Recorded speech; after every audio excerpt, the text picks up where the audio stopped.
রাজনৈতিক মতানৈক্য থাকা সত্ত্বেও অপরাধ ট্রাইব্যুনালে চলমান বিচারগুলো এগিয়ে নিয়ে যাবে বলে আশাবাদ ব্যক্ত করেছেন ট্রাইব্যুনালের চিফ প্রসিকিউটর তাজুল ইসলাম।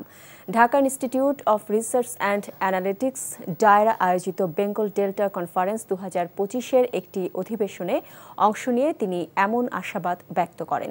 কর্তৃত্ববাদ, স্বৈরতন্ত্র এবং জবাবদিহিতা, মানবাধিকার হরণ এবং ন্যায় বিচার শীর্ষক এই অধিবেশনে অ্যামনেস্টি ইন্টারন্যাশনালের সাবেক প্রধান মানবাধিকার কর্মী আইরিন খান এবং বিশিষ্ট আইনজীবী ব্যারিস্টার সারা হোসেন অংশ নেন। সারা হোসেন বিগত ফ্যাসিস্ট সরকারের সময়কার মানবাধিকার পরিস্থিতির কথা তুলে ধরে বলেন, সেই অবস্থা থেকে বর্তমান সরকার খুব একটা উন্নতি ঘটাতে পারেনি। এমনকি গত 1 বছরেরও বেশি সময়ে মানবাধিকার কমিশনকে এখনও কার্যকর করা যায়নি বলেও উল্লেখ করেন তিনি। রাজনৈতিক দলগুলোর মধ্যে নানান ধরনের মতপার্থক্য আছে এই বিচারগুলোর ব্যাপারে। সুতরাং আমরা বলছি না যে কে নির্বাচিত হবে, আমরা কিন্তু এখনো জানি না।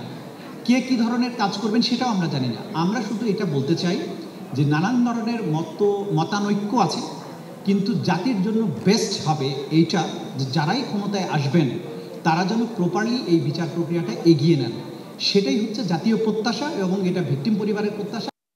বান্ডেল থাকলে প্রতি সেনমানিতে টাকা বাঁচবে।